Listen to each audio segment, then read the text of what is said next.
Jefferson Gray was an assassin with a history of service internationally, including overseas deployments in Asia.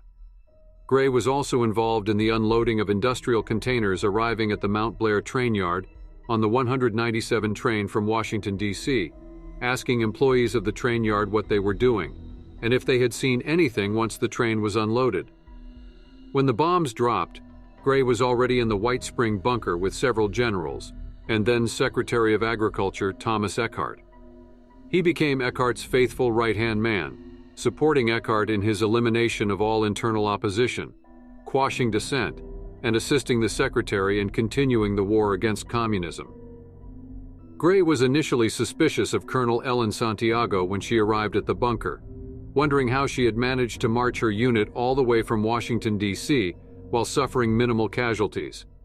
Most of his suspicions were allayed when she explained her reasoning that the congressional bunker was their best option, as most of unit's families had perished in the war, and they had nowhere else to go. As part of Eckhart's continued war against communism, Gray was tasked with seeking the means to access the nuclear arsenal in Appalachia, and inadvertently stumbled upon Fujinia intelligence base.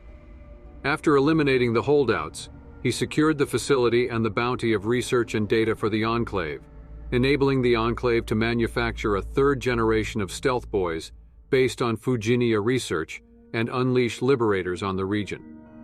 When Captain N. Jackson figured out the nature of the DEFCON monitoring system in Appalachia, Gray was the one who suggested false flag operations to President Eckhart in order to convince the system to raise the alert level, allowing for a retaliatory strike against China.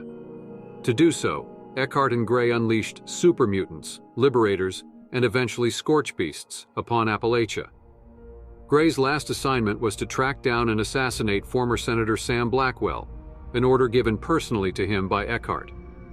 Blackwell posed a major threat to the White Spring bunker's security, as he was in possession of his U.S. Senate ID, which would allow access to the bunker.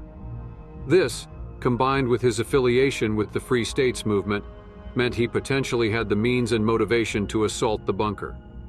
As part of his investigation, Gray interrogated at least one resident of Harper's Ferry, James Thorne, who was believed to have ties to the Free States.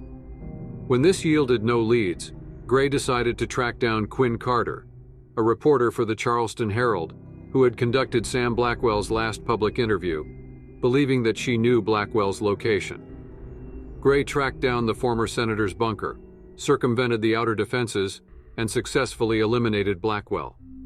However, in the process, he was killed by the deathclaws, which lived in the caverns outside the bunker, as he had disabled the lures that kept them away from him on his way in.